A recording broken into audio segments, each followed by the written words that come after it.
हसल बार देहिया गराइल बा। जब से तक के हसल बार देहिया गराइल बा। जादो जी के मोछिया में दिल झुराइल बा।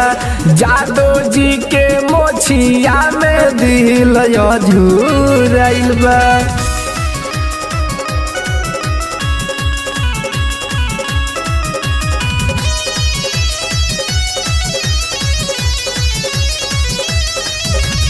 कहे गुलशन जे करला भर हीर बा। बाघावा घराना के अलग तकदीर बा।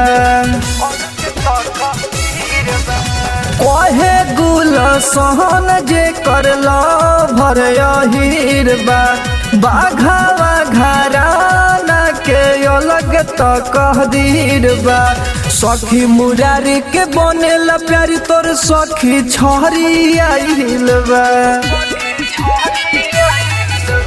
सखी मुरारी के बनेला प्यारी तोर सखी छहरी आइल बा। अरे जादो जी के मोछिया में दिल झुराइल बा। जादो जी के मोछिया में दिल झुराइल बा।